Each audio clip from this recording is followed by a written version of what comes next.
They mocked her for not speaking, but when the Duke of Blackwell's voice rang out, it stopped them all. Could a single moment rewrite everything for the silent bride and the most coveted bachelor in England? Welcome back, my wonderful family and friends.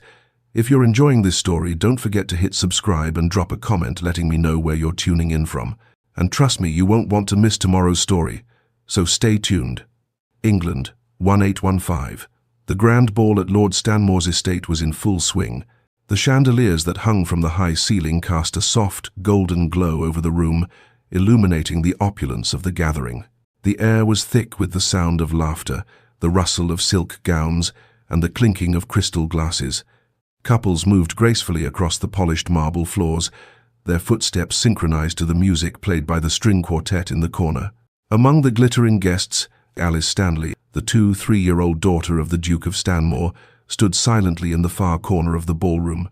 Her ivory wedding gown, meticulously designed in the latest Regency style, shimmered faintly in the light. The gown, adorned with intricate gold and silver embroidery, should have made her the center of attention, but instead, Alice blended into the shadows, her beauty overshadowed by the silent burden she carried. Alice had never been a typical debutante. Despite her aristocratic heritage and her delicate beauty, her rich chestnut hair styled in an elegant updo, her bright green eyes framed by long lashes, her soft, freckled cheeks, she was far from the object of adoration that most women in her station would be.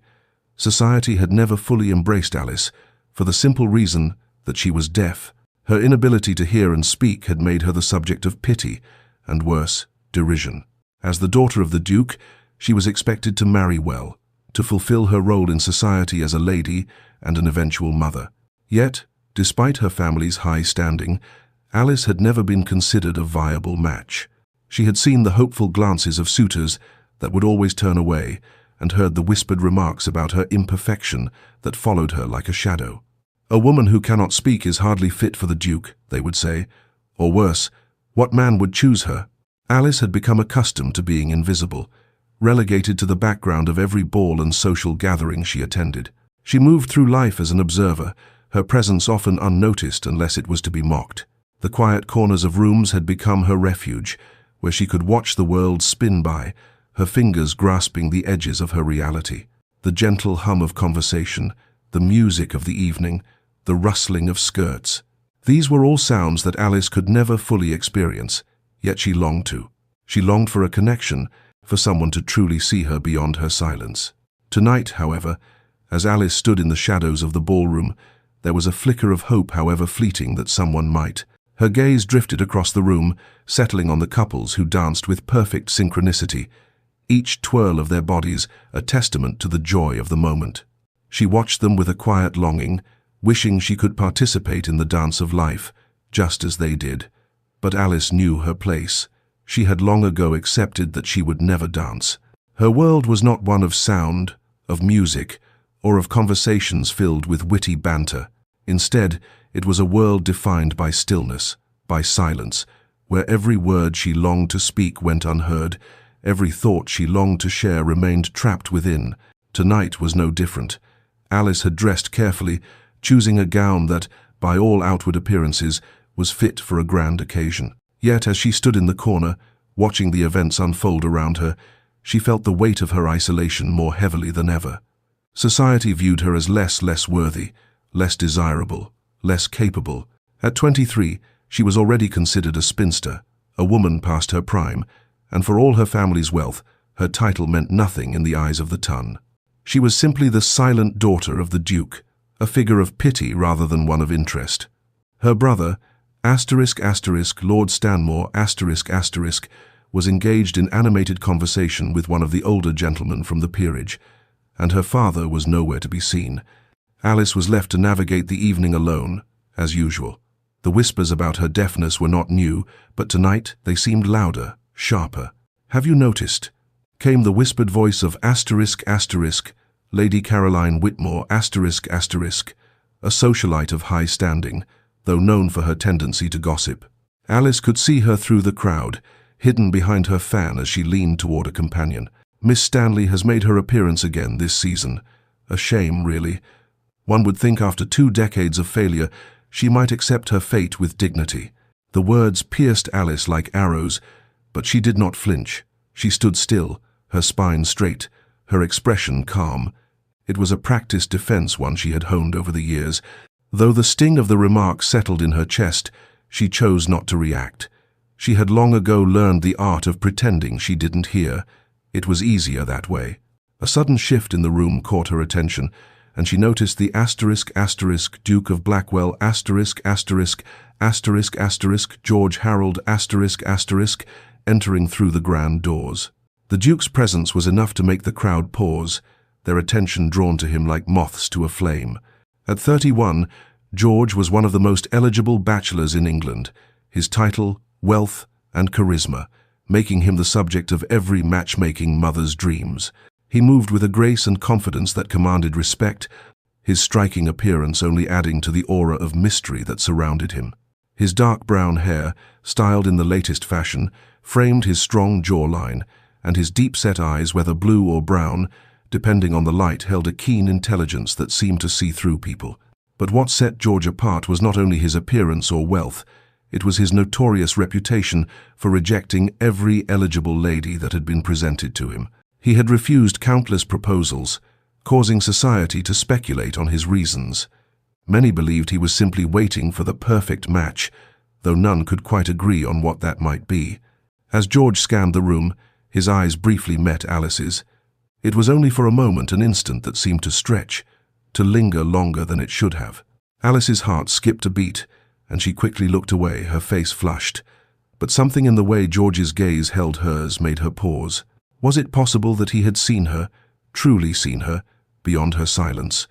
Or was it merely another passing glance, one that would fade into the many that had come before? George Harold had always lived by his own rules. Raised in the lap of luxury and accustomed to the privileges of his title, he had become disillusioned with the shallowness of society's expectations. His numerous rejections of eligible women had made him a subject of constant gossip, but George was unmoved. The women presented to him were always perfect in beauty, lineage, and accomplishment, but he found none of them interesting. None had captured his heart or piqued his intellect. George was a man of depth, searching for a woman who could not only meet him intellectually, but also challenge him, someone who could see beyond his title and fortune. The ballroom was filled with women who paraded their beauty for the sake of a title, but none of them had ever spoken to him in a way that made him think differently about the world. Tonight, as his gaze fell on Alice Stanley, something stirred within him. For the first time, he saw a woman who wasn't vying for his attention, who wasn't trying to capture his heart through superficial charms. He saw Alice standing alone, a picture of quiet dignity, and in that moment, George felt a connection, a recognition of something rare and precious. She wasn't like the others. Alice's eyes met his once more, and for a fleeting moment, he saw vulnerability, strength, and grace all intertwined. It was as though in the silence between them, there was a conversation that needed no words. The evening continued around them, the music swelling in the background, but for Alice and George, the world had paused. Neither of them spoke, but in the space between them, something had shifted. Something profound had begun to take root, unnoticed by the guests who swirled around them in their own worlds of sound and chatter. For Alice, the idea that anyone, let alone the Duke of Blackwell, might see her for who she truly was, seemed impossible. But in that brief, silent exchange, it felt, for the first time in her life, as though it was within reach. As the evening wore on, Alice stood at the edge of the room, her heart pounding, hoping that perhaps, just perhaps, she was not as invisible as she had always believed. And in the back of her mind, a question lingered. Could this man, the most sought-after bachelor in England, see something in her that no one else had ever noticed? Could he see her not as the deaf, silent daughter of the Duke, but as Alice Stanley, a woman of quiet strength, grace, and dignity? And so, for the first time in years, Alice allowed herself to hope. Chapter 2. The Duke's Attention. The music in Lord Stanmore's ballroom swelled again, a soft, lilting waltz that filled the room with its gentle rhythm.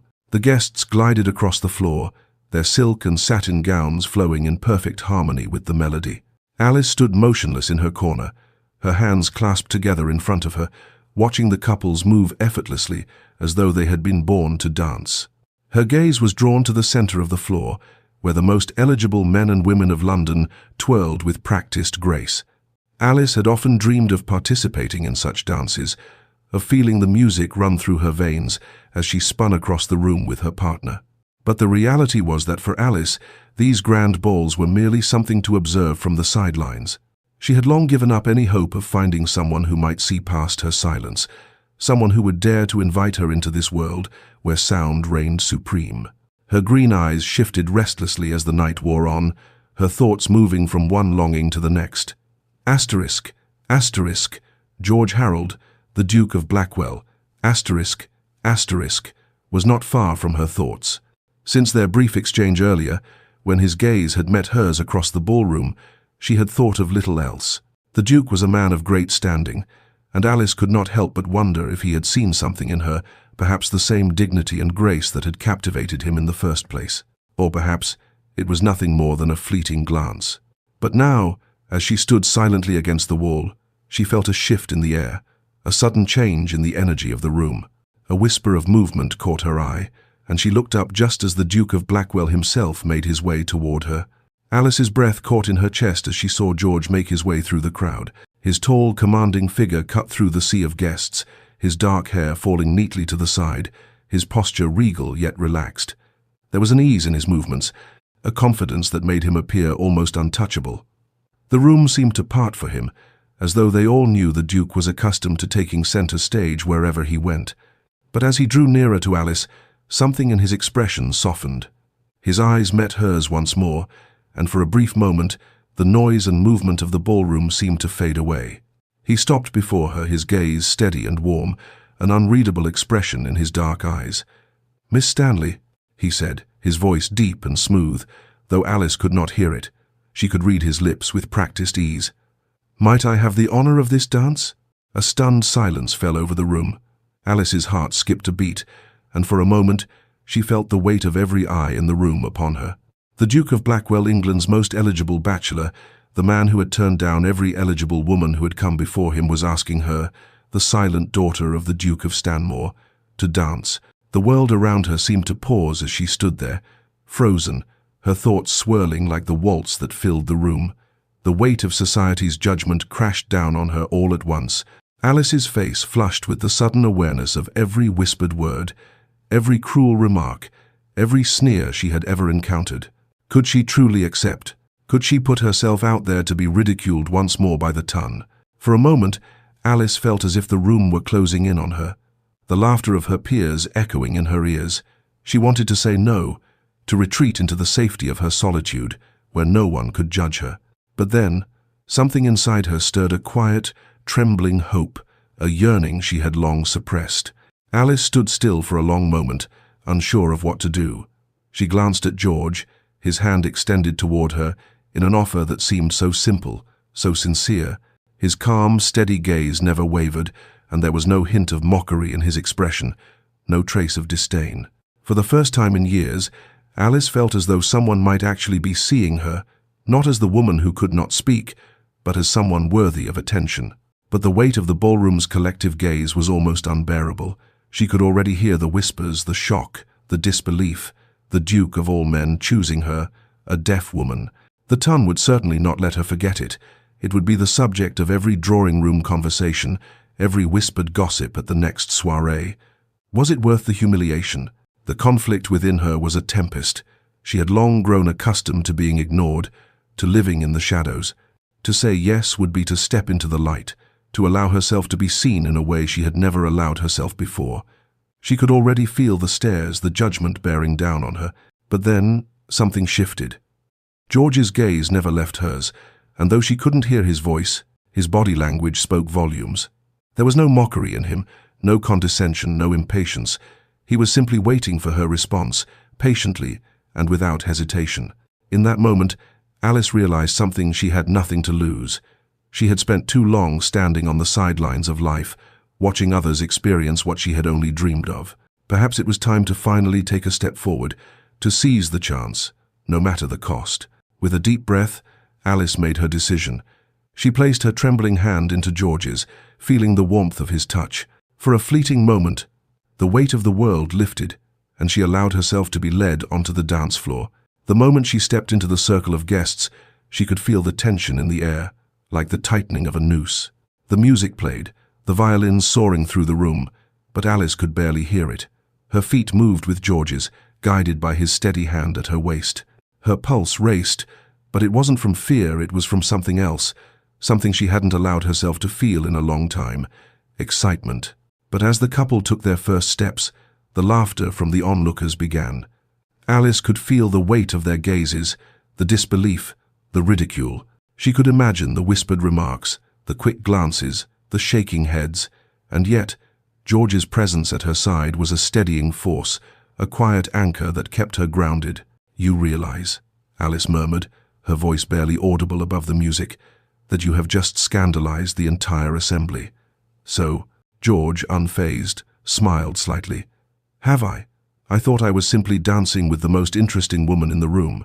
The tension in Alice's chest eased just a little, and she found herself smiling in return, despite the weight of the world on her shoulders.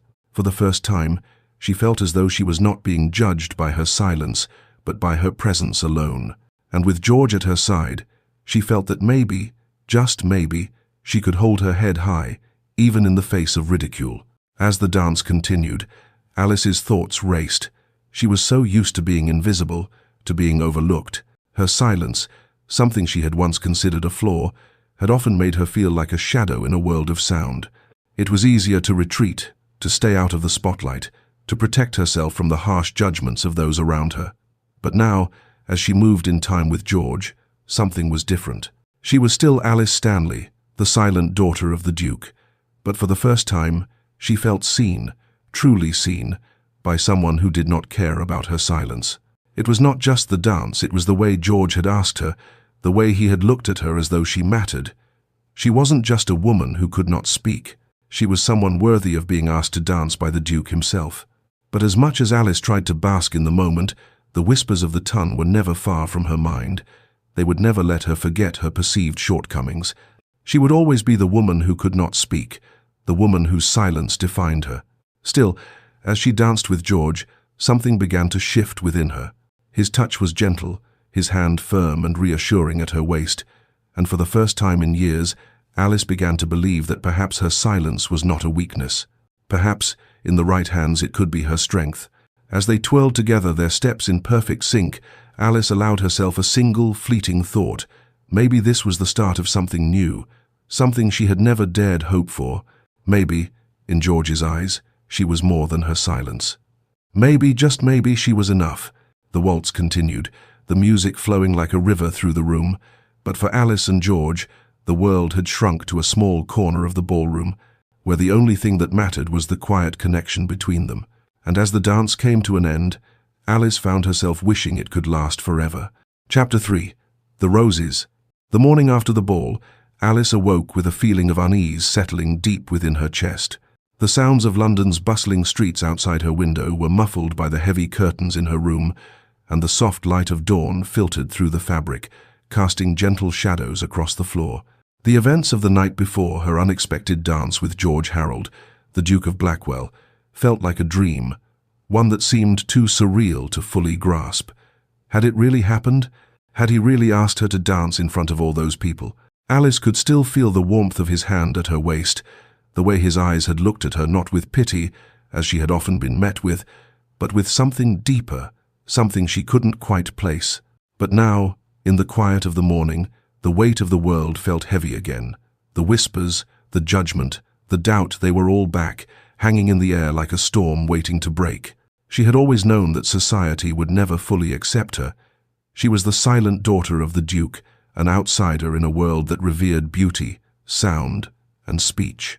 And yet, George's attention, his kindness, lingered in her thoughts. Alice sighed, rising from the bed and moving toward the large, ornate mirror that stood in the corner of her room. Her reflection stared back at her, pale and uncertain. She could still feel the sting of society's mockery, and yet something inside her stirred a glimmer of hope, however small. A gentle knock at the door interrupted her thoughts. "Miss Stanley," came the voice of her maid. Asterisk, asterisk, Catherine, asterisk, asterisk, through the door. "There is a delivery for you." Alice furrowed her brow. A delivery? Who would be sending her anything this early in the morning? She opened the door, and Catherine stepped in, holding a large vase in her hands. Her eyes widened as she approached Alice, placing the vase carefully on the small table by the window. "Crimson roses, miss. A whole bouquet," Catherine said, her voice tinged with curiosity. "From the Duke of Blackwell, it seems." Alice's heart skipped a beat. The Duke? Why would he send her roses? She stood there, rooted to the spot, staring at the bouquet. They were the most exquisite roses she had ever seen, rich crimson petals that glowed in the morning light, their fragrance sweet and heady. But it was the note attached to the bouquet that took her breath away. She reached for the card, her hands trembling slightly as she read the words written in a bold, elegant script. Asterisk, to a lady who speaks with more grace than words could ever convey. George Harold, Duke of Blackwell. Asterisk. The words were simple, yet they felt like a weight had been lifted from her shoulders. For the first time in her life, someone had acknowledged not just her silence, but the strength it took to live with it. A sense of warmth spread through Alice's chest, and she felt something she hadn't allowed herself to feel in years: hope. Hope that perhaps she was more than her silence, more than the woman society had relegated to the sidelines. "Is there a mistake?" Alice asked, her voice barely above a whisper, as though still unsure that the gesture was real. "I don't think so, miss," Catherine replied, her voice filled with surprise. "I asked the delivery man, and he confirmed it was from the Duke himself." Alice's mind raced, her heart still pounding in her chest. Why would the Duke, of all people, send her flowers? The thought was both thrilling and terrifying.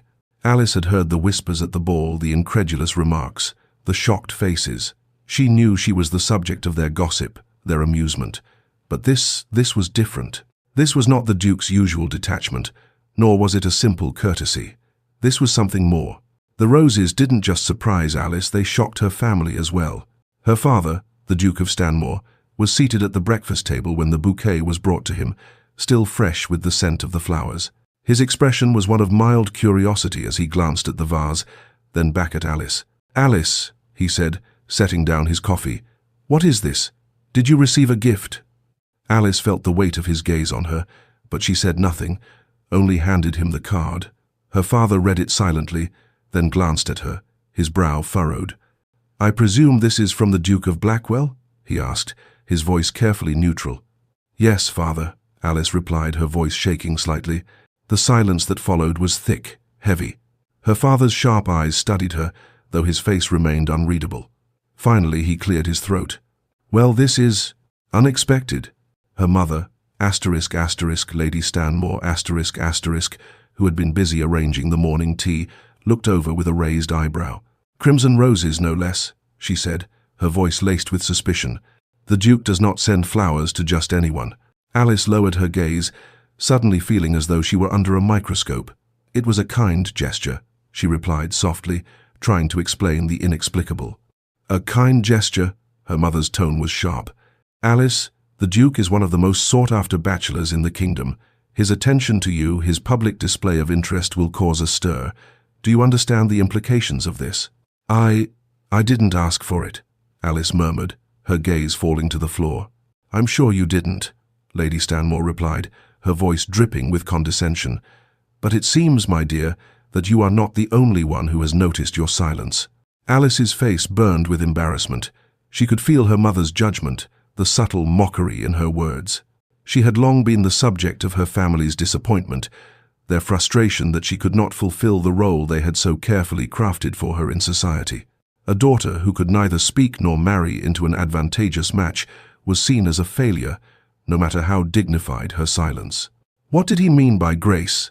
her father asked, his voice softer now, though still filled with the weight of expectation. "I believe he means that my silence, though it may seem a flaw to others, is something I carry with dignity," Alice said quietly, though she was unsure of how to explain herself further. The words felt foreign on her tongue, and yet they were the truth. She had lived her entire life in a world where silence was seen as weakness, but in that one note, George had given her something she had never had: validation. Her father didn't respond immediately. Instead, he glanced at the roses again, then set the card down on the table. "You will need to be careful, Alice. Society is watching. The Duke's attention will not go unnoticed. Across town, **, George Harold, Duke of Blackwell ***, sat in his study, a glass of brandy in hand as he stared at the fire crackling before him. The gesture of sending the roses had been impulsive, but something about Alice Stanley had stirred him in ways he hadn't expected. He had spent most of his life avoiding marriage, rejecting the perfect matches presented to him by his family, his peers, and society at large. But with Alice, it was different. She had been so poised, so graceful at the ball. Despite her silence, she held herself with an ease that no other woman seemed to possess. There was a quiet dignity about her that was rare, and George found himself drawn to it, almost helplessly. For weeks now, George had observed Alice from afar, but he had never quite known what it was about her that captivated him. She wasn't the most beautiful woman in the room. There were many women more stunning than she, more fashionable, more well-spoken. Yet Alice had something that made her stand apart, something he hadn't been able to define until now. As he sat there, contemplating his feelings for Alice, George realized that what drew him to her wasn't her outward beauty, but her strength. Her silence, which so many saw as a flaw, had become her greatest strength in his eyes. She moved through a world that demanded words, demanded performance, and yet she remained herself quiet, composed, and unfaltering. That strength, that quiet grace was something he could not ignore. And so, in a moment of clarity, George knew that he had to see Alice again, to make sure she knew he saw her for who she truly was, not the silent daughter, but a woman of quiet power, deserving of far more than society had ever given her. For once, George Harold was not interested in what society thought. He was interested in Alice Stanley, and he would not let her go unnoticed any longer. As Alice continued through the day, her thoughts were consumed by the roses, by the Duke's words, and by the undeniable pull she felt toward him.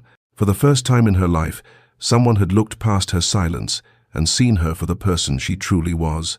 She didn't know what it meant yet, or what the future might hold, but for once, she allowed herself to believe that perhaps, just perhaps, George Harold saw her not as a mute woman, but as someone worthy of attention. And as for George, he had already decided that this was only the beginning. He had seen enough to know that Alice was someone he could never forget. Chapter 4. The Ballroom Confrontation, Public Mockery. The next gathering was one that Alice had been dreading, though she did not show it.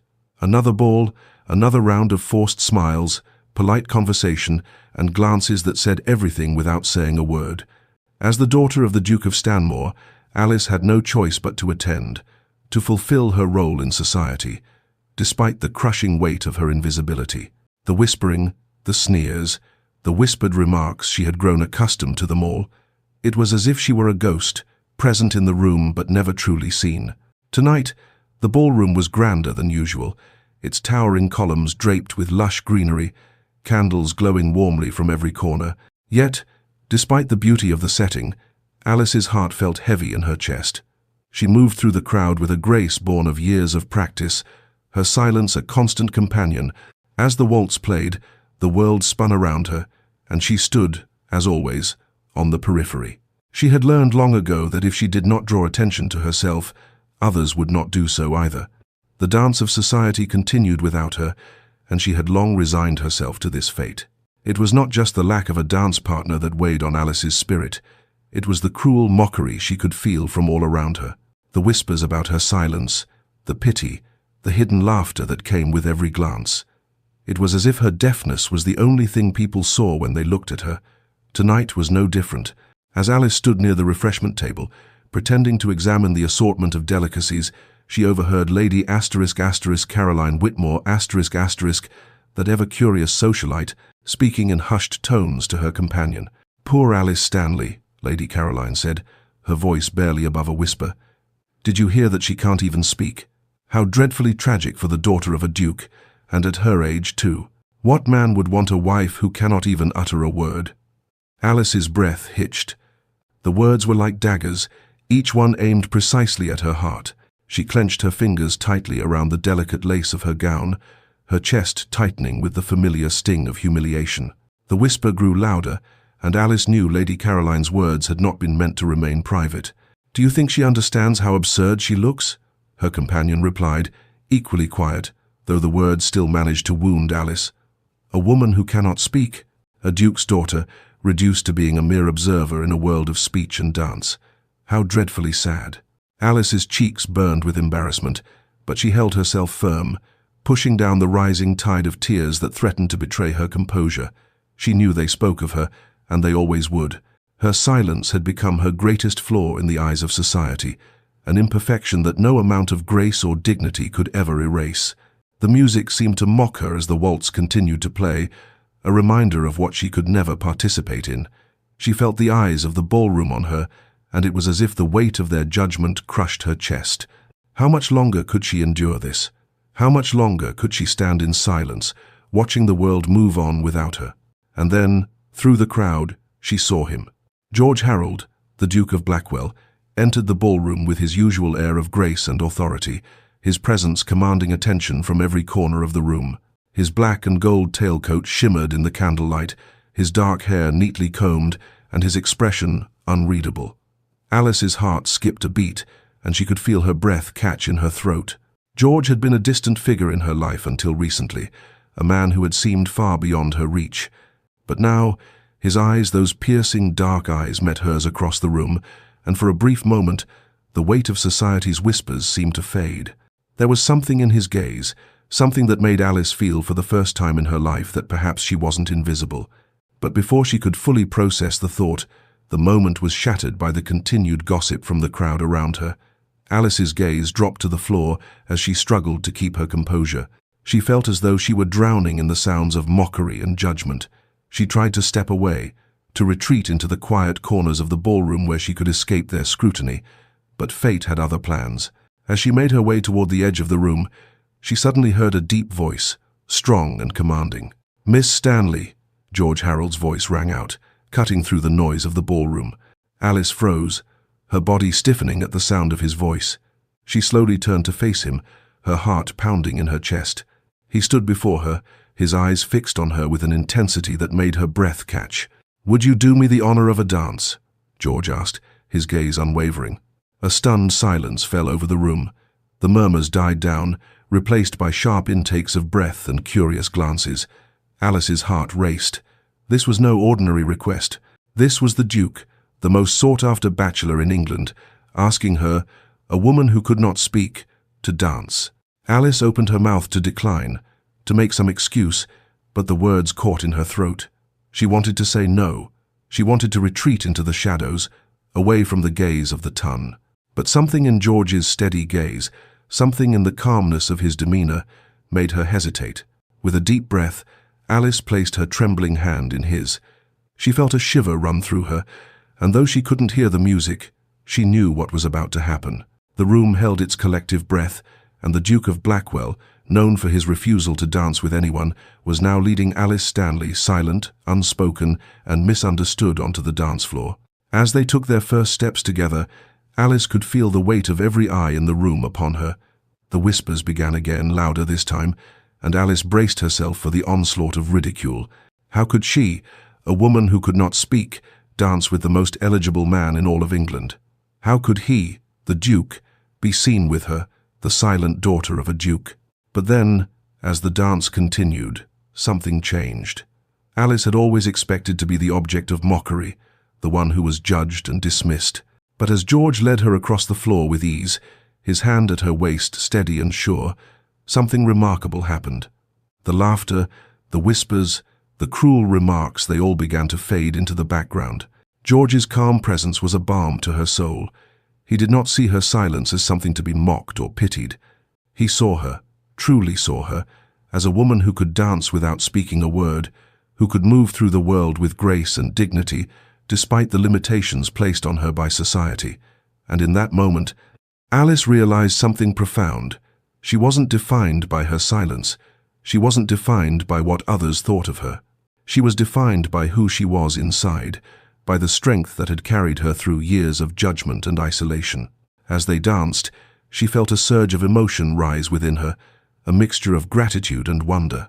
For the first time in her life, someone had chosen her not for her ability to speak, not for her title, but for who she was as a person. When the dance finally came to an end, the room still held its breath, waiting for Alice to retreat. But she didn't. For the first time she stood tall, her heart no longer burdened by the weight of the ton's expectations.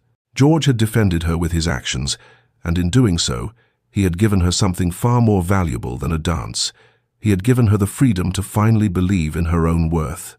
The crowd stood still, unsure of what to make of the scene they had just witnessed. But Alice, for the first time in her life, didn't care. She had been seen, truly seen, by the one person who mattered. As the whispers began to fade, Alice looked up at George, meeting his gaze with quiet resolve. She may have been silent, but she was no longer invisible. And as the music faded into the background, Alice knew that this was just the beginning of something far more powerful than anyone could have imagined. Chapter 5. The Proposal in the Garden. The evening air was cool against Alice's skin as she stepped into the Duke of Blackwell's private garden, the soft scent of roses mingling with the earthy fragrance of damp soil. The garden, an expansive space of manicured hedges and blooming flowers, seemed to pulse with an energy all its own, untouched by the formalities of the ballroom or the whispers of society. Here, in the quiet solitude of the garden, Alice felt an unexpected sense of peace. She had retreated to this place, seeking refuge from the suffocating scrutiny of the ballroom. After the dance with George, she had been swarmed with questions, stares, and whispered comments. For the first time, however, those comments had not pierced her as deeply. The world had not disappeared, but it had become smaller, and in that small space, there was only one thing that mattered: George's presence. She had come to the garden in search of clarity, but as she wandered deeper into the maze of flowers, her thoughts were still a tangle of confusion. How could it be possible that the Duke of Blackwell, the most eligible man in England, was interested in her? A woman who could not speak, who had lived in the shadows for so long. Just as she reached a secluded corner of the garden, where the roses bloomed in riotous colors, she heard the soft crunch of footsteps behind her. She turned to find George, his tall frame silhouetted against the soft evening light. His expression was unreadable, but there was something in the way he moved toward her, steady and sure, that made Alice's heart quicken. "Miss Stanley." George's voice was low, but Alice could read the words as easily as if they had been spoken aloud. "I hope I'm not intruding." "No," Alice replied, her voice soft yet steady. "I was just taking in the garden." George smiled, a warm, genuine smile that made Alice's heart flutter despite herself. "It's a lovely place to think," he said, stepping closer to her. He paused for a moment, as if considering his next words carefully. "I've spent a great deal of time here myself." Alice tilted her head slightly, curious. "Why here?" George's expression softened as he looked around the garden, his eyes lingering on the vibrant flowers that surrounded them. "Because it's the only place where I can escape the expectations of the world," he replied, his voice tinged with quiet melancholy. "For years, I've been surrounded by people who only see my title, my wealth. No one has ever looked beyond that to see who I really am, to understand the person I am beneath all of it." Alice's heart ached at his words. She had spent much of her life feeling invisible, hidden behind her silence. And yet, here was a man who, despite his power, his position, and his charm, felt just as trapped by society's expectations as she did. There was a shared understanding between them, one that neither had ever spoken aloud before. "I've turned down every match," George continued, his voice growing quieter, more introspective. "Not because the women were not beautiful, or accomplished, or well-connected, but because none of them saw me, not truly. They all saw the Duke of Blackwell, but not the man behind the title. And I've been running from it. Running from the idea of marrying someone who would never know me." Alice felt a swell of emotion in her chest as she listened to his confession. She could sense the pain behind his words, the burden he carried despite his status. And yet, here he was, opening up to her, this woman who could not speak, this woman who had been shunned by society for her silence. "You see me," Alice said softly, her words quiet but steady. She looked into George's eyes, hoping her sincerity would come through. "Not for my silence, not for my family, but for who I am." George's gaze softened, and he stepped closer, closing the distance between them. The air seemed to hum with something electric, something palpable. He reached out, gently taking her hand in his. "You are everything I have been searching for, Alice. You are the one who sees me, not the title, not the wealth. You see me for who I truly am, and I cannot ignore that any longer." Alice's breath caught in her throat. She had never expected this, had never allowed herself to dream of such a moment. But now, with his hand in hers, with his words hanging in the air between them, she realized that everything had shifted. She had always feared being rejected, being invisible, but in this moment, she was neither. She was seen, truly seen. Asterisk, asterisk, the proposal. Asterisk, asterisk. George's voice was a soft whisper, yet it felt like the world itself was holding its breath as he spoke. Alice Stanley, will you do me the honor of marrying me? Not because of my title, but because of who you are, because of your strength, your grace, your silence that speaks louder than words ever could. Alice's heart raced, her chest tightening with emotion. The words she had never allowed herself to dream of hearing were now spoken aloud, and they echoed in her mind like a melody she had long since forgotten. He wanted her. Not for her title, not for her silence, but for the woman she was, silent and strong, quiet yet profound. She looked up at George, her green eyes meeting his, and for the first time in her life, she did not feel like an outsider. She did not feel like the silent daughter of the Duke, lost in the shadows. She felt like Alice Stanley, someone worthy of love, worthy of connection, worthy of being seen.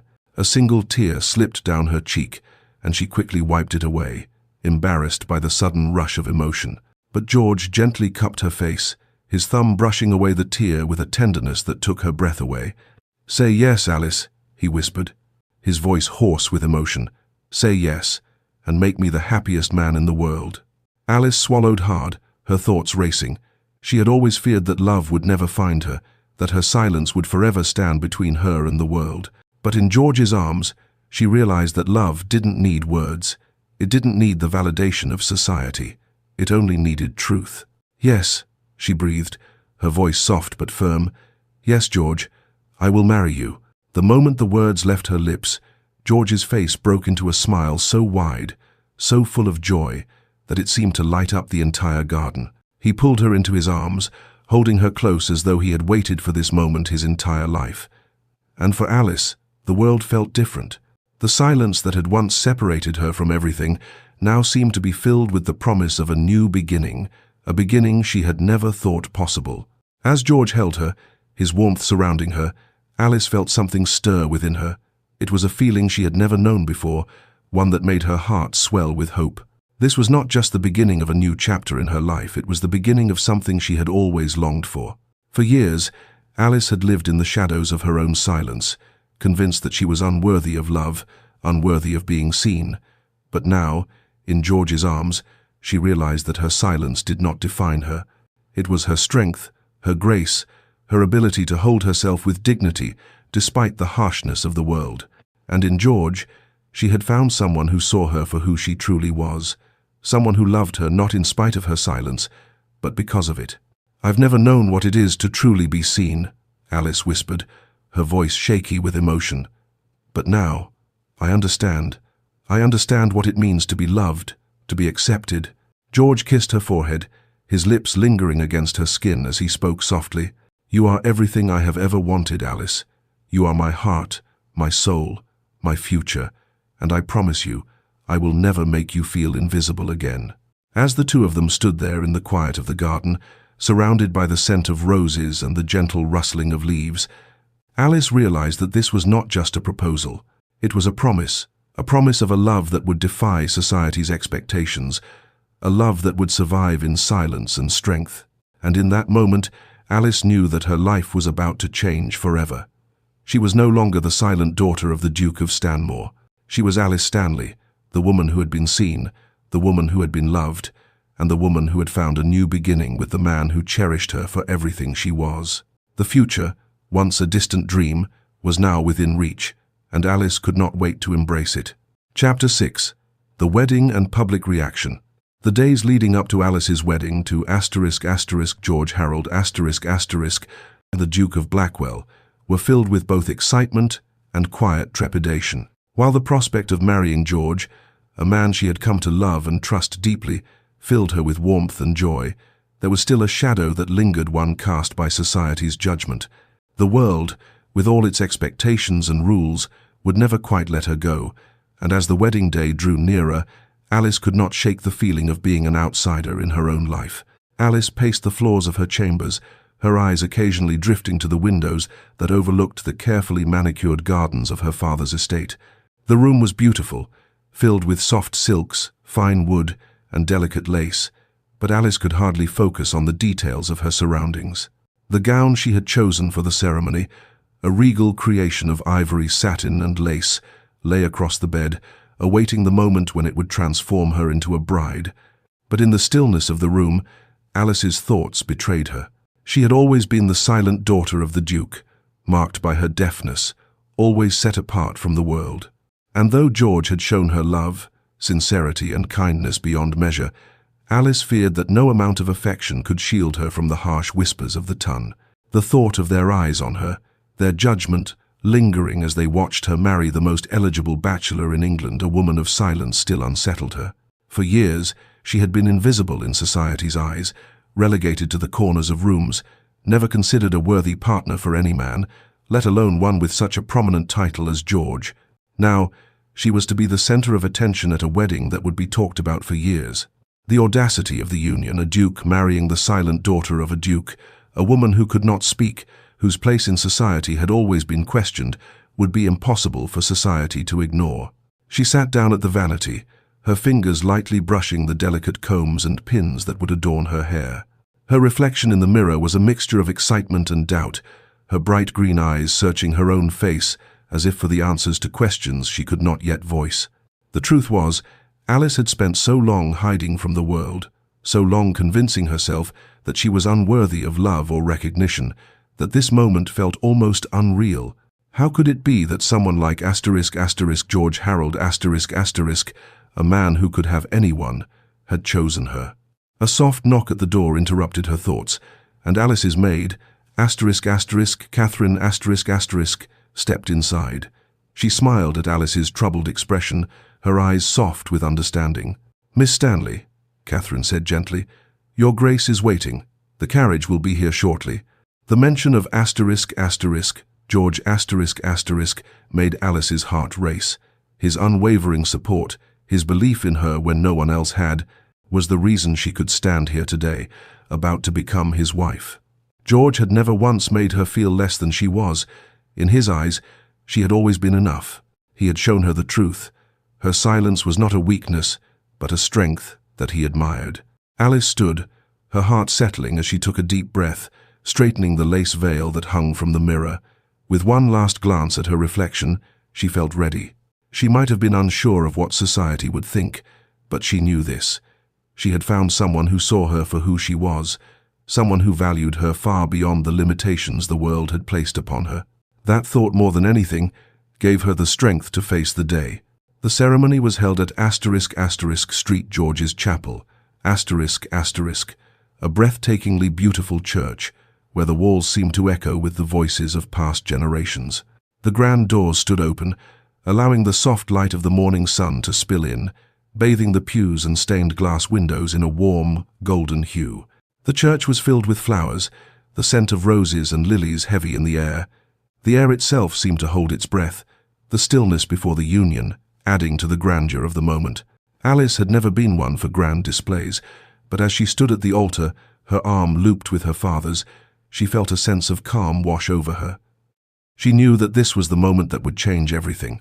Today, she was no longer the silent daughter, no longer the woman defined by the limitations of her silence. Today, she was Alice Stanley, the bride of George Harold, the Duke of Blackwell. Her father's grip on her arm was strong, though she could feel the weight of his uncertainty. The Duke had always been a man of tradition, a man who valued the expectations of society.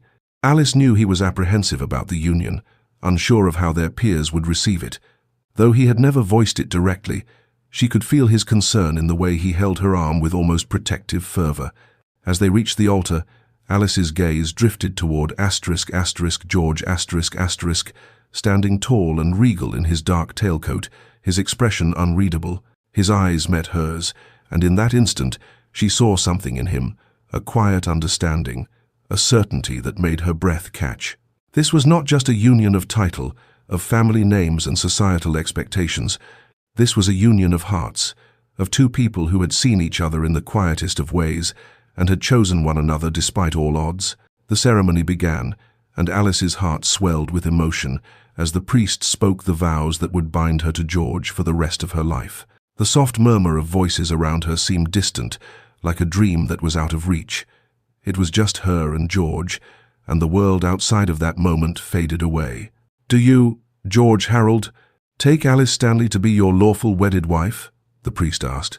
George's voice was strong, his words clear as he replied, "I do." Then it was her turn.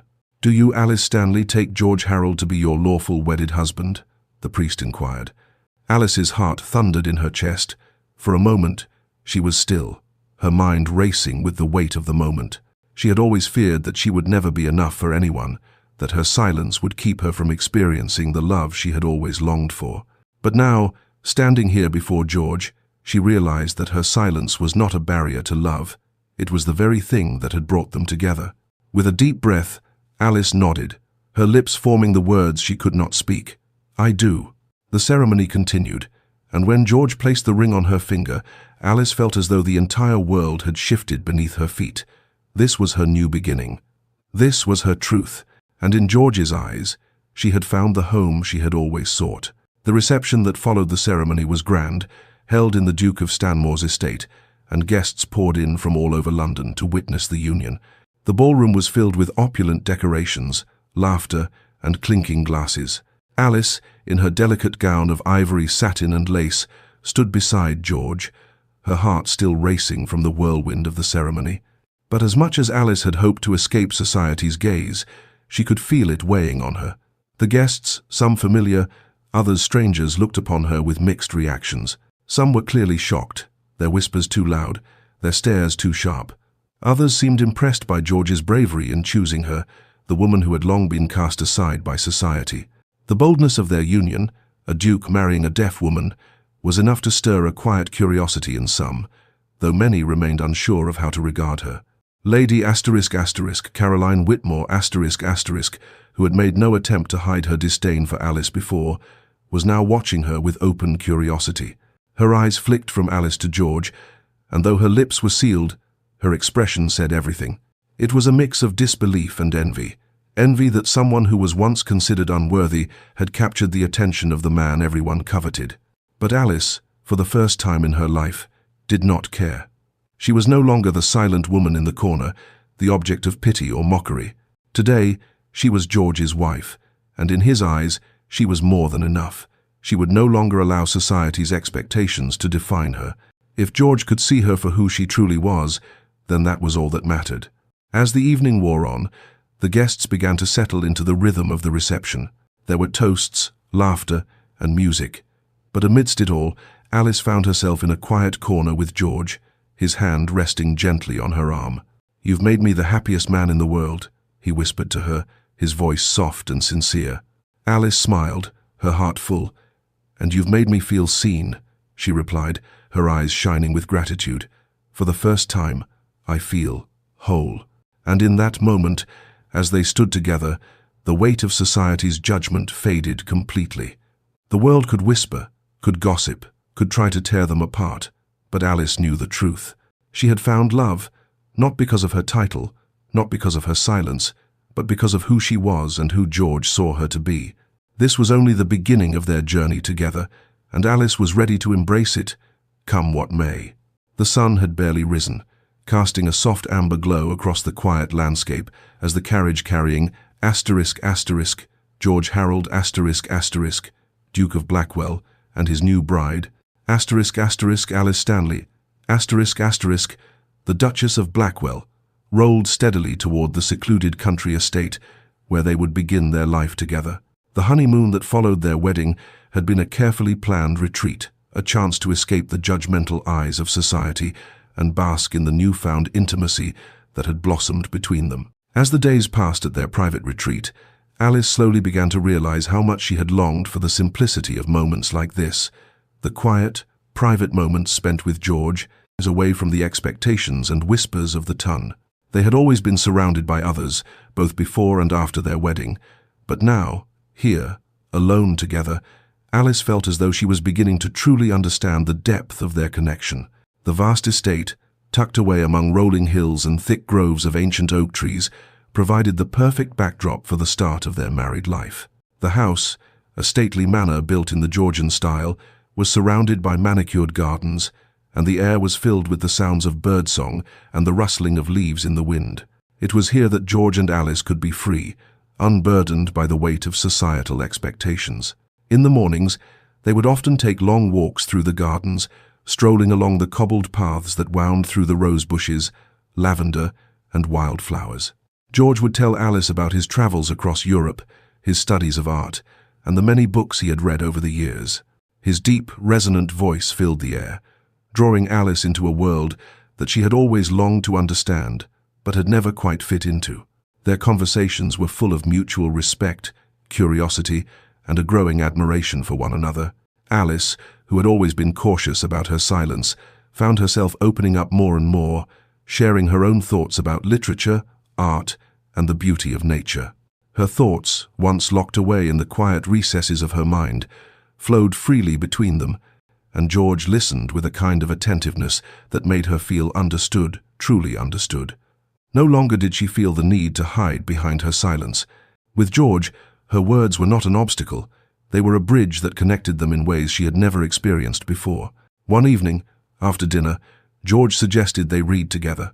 He had a selection of books by authors Alice had never heard of, and they began to explore them, their discussions evolving into late-night conversations about philosophy and the meaning of life. Alice was surprised at how natural it felt to engage in such deep discussions with George. She had spent so many years feeling disconnected from the intellectual world, but here, in the quiet of their home, her thoughts had found a voice. George was patient and kind, never rushing her or making her feel inadequate for not always being able to articulate herself in the way she wished. Their bond, built on mutual respect, curiosity, and understanding, continued to grow stronger with each passing day. The love that had begun as a spark at their wedding had transformed into something deeper, more meaningful. Alice had always feared that her silence would stand in the way of connection, but with George, it was nothing but an invitation to explore new depths of intimacy. As their honeymoon period slowly gave way to the routine of married life, Alice and George returned to London. Their return met with mixed reactions. Society had always been quick to judge, and now, with their union still fresh in the minds of the ton, the gossip and scrutiny had only grown more intense. There were those who marveled at the bravery of the Duke in choosing Alice, a woman who could not speak, while others continued to question his motives. Despite the whispers, George's love for Alice remained unshaken. He never wavered in his commitment to her, always by her side, always ready to defend her against the harsh judgments of the world. In public, they were often the subject of stares and whispered conversations, but George stood tall, his hand firmly planted in Alice's, as they navigated the crowded social events and gatherings that filled their calendar. For Alice, the weight of society's judgment was still something she struggled to bear, but with George at her side, it became easier to ignore the cruel whispers. He never allowed the ton's opinions to affect their relationship. When they attended balls or galas, George would often step in front of Alice, shielding her from the onlookers, his presence a constant reminder that her worth was not defined by the judgments of others. Alice, too, began to find peace in her new role as the Duchess of Blackwell ***. The title itself had always felt like a distant thing, something that had belonged to another woman in another life. But now, as George's wife, she was beginning to embrace the responsibilities that came with it. Even if society's expectations weighed heavily on her, she no longer had to hide behind her silence. The Duke had shown her that she could be both strong and silent, and that her value was not in what she could say, but in how she lived and loved. The couple spent their days in quiet companionship, with Alice attending to her duties as the Duchess, hosting charity events, and spending time with George.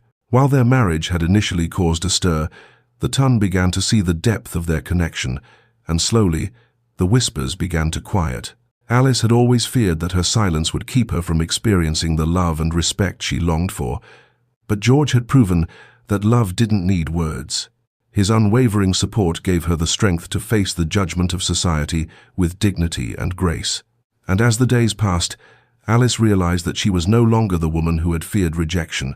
She was the Duchess of Blackwell ***, a woman who had found love not in spite of her silence, but because of it. Their first public appearance as a married couple was at a grand ball hosted by Lady Caroline Whitmore, the same woman who had once spoken so cruelly about Alice's silence. The night was filled with laughter and music, the glittering gowns of the ladies and the immaculate suits of the gentlemen casting a dazzling display in the candlelight. As Alice and George entered the ballroom, all eyes were immediately drawn to them. Some were filled with curiosity, others with disbelief, but none could deny the quiet power of their connection. Alice, dressed in a stunning gown of soft lavender silk with intricate lace detailing, felt the weight of the room's gaze. It was strange, walking into a room that was both familiar and foreign. She had been here before, but never as the Duke's wife, never as the object of such scrutiny. But as she looked up at George, standing tall beside her, his eyes steady and unflinching, she knew that she was not alone. George guided Alice through the room, and as they approached Lady Caroline Alice could feel the woman's eyes narrow with surprise. There was a moment of tension, an electric charge in the air, but George's hand tightened around hers, and he stepped forward with the confidence of a man who had nothing to prove. "Good evening, Lady Whitmore," George said, his voice warm but firm. "I trust you are well?" Lady Caroline's lips curled into a tight smile, though her eyes betrayed a hint of discomfort. "Your Grace," she replied, nodding politely. "And how is the Duchess?" "She is as well as ever," George said, his gaze softening as he looked at Alice. "More than well, I think. My wife is the most remarkable woman I have ever met." Alice's heart fluttered at his words, and she smiled at him, her gaze filled with quiet gratitude. She had spent so long living in the shadows, but now, beside George, she was no longer afraid of the light. As they continued to make their way through the ballroom, the whispers began to fade. Slowly, Alice realized that she was no longer the subject of pity or mockery. She was the Duchess of Blackwell, and she had earned her place in this world not because of her silence, but because of the love she shared with the man at her side. In the days and weeks that followed, society's judgment softened. The couple's bond, forged in the quiet moments of their honeymoon and strengthened by the love they had for one another, became a quiet rebellion against the expectations placed upon them. They had created something that no one could take away, a love that was not defined by titles or opinions, but by the strength of their connection. And in the end, Alice realized that the world's scrutiny no longer mattered. She had found her place beside George, and nothing, no whispered remark, no judgment from the tongue could take away the love they shared. The honeymoon period may have ended, but the journey they had begun together was just beginning, and Alice knew that with George by her side, there was nothing they couldn't face. Chapter 8. The birth of their child. The early days of Alice's marriage to George Harold Duke of Blackwell, had been filled with quiet joy. Their bond, solidified by a love that had defied societal norms, had deepened as the months passed. Yet, despite the peace that had settled into her life, there lingered an undercurrent of fear. Fear that she was somehow still the woman who didn't quite fit into society's neat little boxes. One morning, while walking through the Duke's private library, Alice paused in front of a mirror. She had become accustomed to her new life, to the title she now held, and to the love she shared with George, but there was something else, a quiet, deep feeling of change. It was then that she noticed the subtle shift in her body. Her dress, once comfortably loose, now clung more tightly to her waist. A fleeting wave of nausea passed over her, and she placed a hand over her stomach. It wasn't the first time she had felt a twinge of discomfort, but this was different. The realization came slowly, a delicate thread of understanding weaving through her thoughts. She was pregnant. At first, the thought was surreal, like a dream she had not dared to fully acknowledge. She had always feared that her silence, her deafness, would somehow make her unworthy of motherhood. She had never allowed herself to imagine a future where she could be a mother, where she could raise a child. Yet, here it was a possibility that filled her with both joy and uncertainty. Alice paced the library, her thoughts tumbling over one another. She was overwhelmed by the weight of her discovery. The society she had always feared would view her pregnancy with skepticism, especially at her age. At 24, she was no longer considered a young woman in the eyes of the ton. She had already defied expectations by marrying George, the Duke, a man of impeccable lineage. But now, As a woman of quiet strength and dignity, she wondered if she would ever be able to escape the judgment of society. Would they see her pregnancy as an inconvenience, a flaw, another mark against her because she had waited too long to experience such a joy? As Alice continued to pace, her heart heavy with worry, she heard the familiar sound of George's footsteps in the hall. He entered the room, his face soft with concern, his eyes searching hers. "Alice," he said, his voice gentle, "what's troubling you, my love?" Alice turned toward him, her heart a tangle of emotions. She had always trusted George with her fears, but this was different. She hesitated, unsure how to voice the thoughts that had been plaguing her mind since she realized she was pregnant. I think I might be pregnant," Alice finally said, her voice trembling slightly as she spoke the words out loud. George's expression softened instantly, his eyes warm with understanding. He crossed the room quickly, taking Alice's hands in his. "Alice," he said softly, his voice steady, "this is wonderful news. Why do you look so worried?" Alice's heart pounded, but she forced herself to meet his gaze. "I'm happy, George. Truly I am. But I'm also terrified. I'm not sure how society will react. They already see me as the woman who's different, who doesn't fit into their expectations. Now, with this, I fear they'll only judge me more. They'll say I'm too old or that I'm somehow not worthy of motherhood because of my silence." George listened in silence for a moment before gently cupping Alice's face in his hands. His touch was warm, firm, and reassuring. "Alice, listen to me," he said, his voice filled with unwavering sincerity. "You are more than enough. Our child will be a blessing times our time's blessing. I don't care what society thinks or says. They can question our marriage, our love, but they cannot take away our happiness. I love you, Alice, and I will love our child no matter what. There is no one else I would want to have a family with than you. You are strong, you are capable, and you are exactly what our child needs." Tears filled Alice's eyes as she looked up at George, overwhelmed by his words. She had always feared that her silence would make her less than others, but here, in this moment, with George by her side, she realized something she had never allowed herself to believe before. She was worthy. Her silence was not a barrier, it was a part of who she was, a part that had shaped her into the woman George loved. For the first time, Alice allowed herself to feel the joy that had been bubbling inside her. She was not only loved, she was seen, and the life she was about to bring into the world would know nothing but that same love and acceptance. The months that followed were a whirlwind of preparations, but amidst the excitement, Alice could not shake the lingering worry that society would continue to scrutinize her, that they would judge her for her age and her silence. Yet, with George's unwavering support, she grew stronger with each passing day. When the time came, Alice found herself surrounded by the warmth and comfort of her home at Blackwell Manor. The house, filled with the scent of lavender and roses, was peaceful, a stark contrast to the chaos of her thoughts. She had prepared herself for this moment, but nothing could truly prepare her for the pain and the anticipation that filled her heart as the first contractions began. George was with her every step of the way. He never left her side, his presence a constant source of comfort. He held her hand through each wave of pain, whispering reassurances in her ear, telling her how strong she was, how proud he was of her.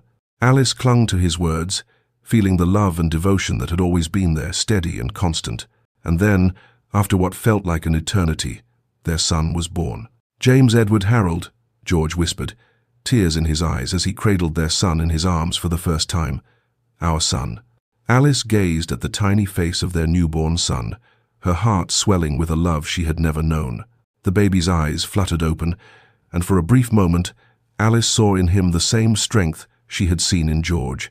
He was perfect, strong and healthy, a symbol of their love and resilience. As Alice held their son in her arms, a wave of relief washed over her. The world outside, with its judgment and its whispers, seemed distant. In this moment, there was only love. Love for George, love for their son, and love for the life they had built together. The news of the birth spread quickly through London, and with it came a mixture of reactions. Society, always quick to judge, had been silent at first. The whispers began. Of course, some still doubted their union, still questioned the legitimacy of their marriage. But as the weeks went by, something changed. Alice was no longer the silent daughter of the Duke. the woman who had been rejected by society for her differences. She was a mother, a wife, and a woman who had proven that love could conquer the constraints placed on her by society. The birth of James Edward Harold, the Duke's son and heir, silenced many of her critics. The child was healthy and strong, and in the eyes of the ton, he was proof of Alice's worth. Even Lady Caroline Whitmore who had once been so critical of Alice, couldn't help but be impressed. At a gathering a few weeks after James's birth, Alice overheard Caroline speaking with one of her friends. "Well, I must admit," Lady Caroline said, her voice carrying in the quiet corner of the room, "the Duke's son is quite a beautiful baby. And Alice, well, she's managed to do what many thought impossible. I can't say I understand it, but I suppose she is more than I gave her credit for." Alice, though still unused to the attention, felt a quiet satisfaction in hearing those words. For the first time, society was beginning to accept her not as the silent woman who had no place in their world, but as a woman who had forged her own path. And for George, this moment was a triumph. He had always known that Alice was more than her silence, that she was more than the world had made her out to be. Their son, James, was a living testament to that truth. In the nursery, Alice and George stood together, watching as the nurse settled their son into his crib. James's small hand curled into a fist, his tiny fingers grasping at the air as if reaching for something just out of reach. Alice's heart swelled with love, and she turned to George, her eyes filled with gratitude. "We did it," she whispered, her voice trembling with emotion. George kissed her forehead, his hand resting gently on her shoulder. "Yes, we did. And I will always be here, Alice. For you, for him. Always." And in that moment, surrounded by their son and the love they had created together, Alice knew that her silence was no longer a barrier. It was a part of who she was, strong, resilient, and capable of so much more than society had ever imagined. The world had doubted her. It had doubted them. But now, with their son in their arms, Alice and George stood victorious. Together, they had created a family, a love story that had defied expectations. And in doing so, they had proven that the greatest strength of all was simply being true to oneself. And as they stood together, watching their son sleep peacefully, Alice knew that this was just the beginning of the life they would build, a life full of love, laughter, and the joy of raising a family built on the foundation of unwavering trust and devotion. Chapter 9. A New Legacy. The sun was setting over the sprawling grounds of Blackwell Manor casting long shadows over the manicured lawns and gardens that had become the backdrop to Alice's new life. It had been several years since that first moment she had entered the world as George Harold's bride, a silent woman caught in the harsh whispers of society's judgment. The world, once so unkind, now seemed to embrace her not for what she had been, but for what she had become. As she stood on the terrace of the manor, watching the final rays of daylight spill across the horizon, Alice could not help but marvel at the transformation that had taken place in her life. She had once been the daughter of the Duke, a woman relegated to the background, a figure of pity in the eyes of the ton, with her silence defining her every action. But now she was Alice Harold the Duchess of Blackwell, a beloved wife and mother, respected by those who had once scorned her. She turned her gaze toward the family portraits that adorned the walls of the grand hall. There were the faces of George's ancestors, ancient dukes and duchesses, their stern expressions frozen in time. And then, beside them, was their family portrait, the portrait of Alice, George, and their son, James Edward Harold, In the portrait, Alice stood tall and confident, her arm draped around George's, and their son nestled between them, his small hand resting on George's shoulder. It was a quiet symbol of the new legacy they had created together. Alice's transformation had been slow and subtle, a process of learning to embrace not just her role as a wife and mother, but as a woman of strength and dignity. She had once feared that her silence would forever set her apart from the world, but she had come to realize that it was her silence that had allowed her to see the world in a way that others could not. She had learned that true strength did not come from words, but from the ability to stand firm in who you were, regardless of the judgments of others. Her heart swelled as she looked down at her son, now 4 years old, playing in the garden with George The laughter of both father and son filled the air, a sound that had become as familiar to her as the quiet hum of the household. She had once feared that she would never be able to give George the family he deserved, that her silence would forever be an obstacle. But now, with James in their arms, she knew that they had created something beautiful, something that no one could take away. The thought made her smile softly, her heart full of gratitude for the life she now had. There had been days when she had doubted herself, when she had wondered if she was truly worthy of George's love. She had feared that society's expectations would tear them apart, that her silence would forever make her an outsider in her own home. But with George by her side, she had found a sense of peace, a sense of belonging that she had never known before. Alice walked toward the garden, her steps light and sure. As she approached George and James, she could see the joy in their faces, the love that radiated between them. It was a love that transcended all expectations, all societal barriers, and Alice knew, in that moment, that their family was the legacy they would leave behind. It was in moments like this, surrounded by the family they had built, that Alice felt the full weight of their journey together. They had defied the expectations of a society that had once written them off, rewriting the rules of what was possible in a marriage. Their love had not been about titles or wealth, but about the deep connection they shared, a connection that had grown stronger with each passing day.